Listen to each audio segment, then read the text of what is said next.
me as an investor, how do you think I should be viewing this? Is that picture on the supply side, this lack of finance, lack of interest in finance in lithium companies, should I be concerned? Do they know something that I don't?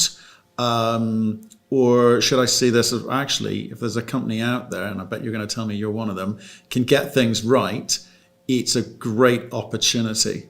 Yeah, I think, Matt, that is a critical question that all investors should ask, and should be asking right now, because when you're absolutely right, there's a huge dichotomy there between demand and supply situation. Most importantly, the price of lithium. But at the same time, it makes a lot of sense if you kind of dissect it a bit further.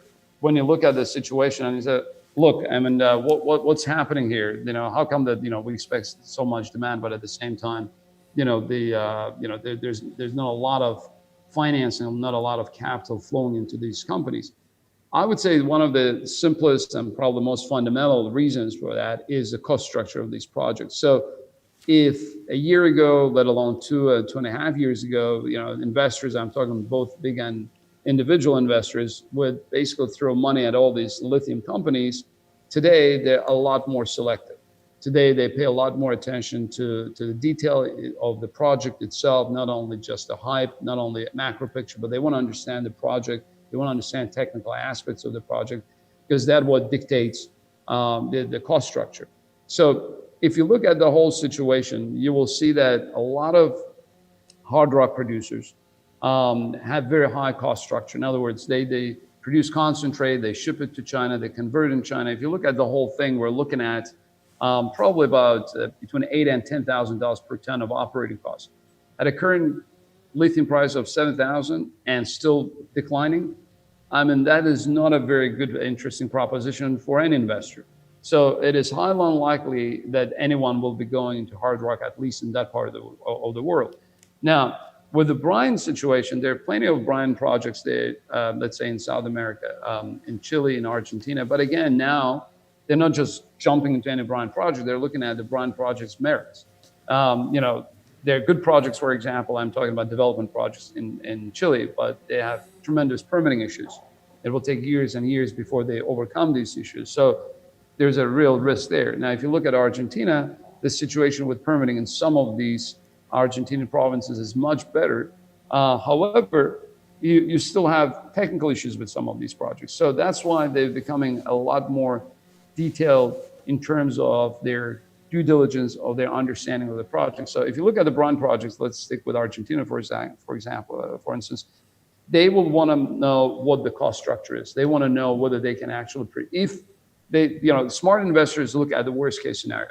We as a management team, we always look at worst case scenario, because we're the ones who are stuck with the project, so to speak, if we cannot handle the worst case situation. So the worst case scenario is that the price of lithium stays at this low level or perhaps declines even further. Can a project, can your investee project, investee company operate profitably at that level? And that, I think, is the bottom line. That is a really fundamental question that investors should be asking themselves, and then looking at the project to understand whether that particular project can actually meet that criterion or not. Because if not, then you're taking tremendous risk on, because now you're hoping that lithium price will actually spike back up to above 10,000, maybe even 13, 15,000 for your project to make money. So that's why I say, now you can actually, separate wheat from chaff and understand what is fluff, what is real, by looking at the fundamentals of the project, and not just technical side, not just cost structure, but also whether this project can be put into operation, whether you can permit it, whether you have all other, absolutely, important key success factors in place for this project to be profitable in the worst case scenario. So I think you will see funds flowing into the lithium industry in the next few months, but it will be really select, I would say, a handful of projects worldwide.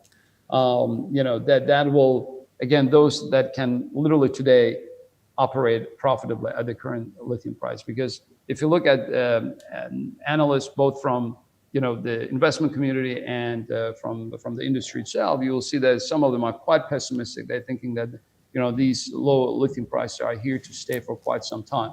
So if you go with that school of thought, then you got to make sure that whatever project you're investing in obviously can operate profitably at that level.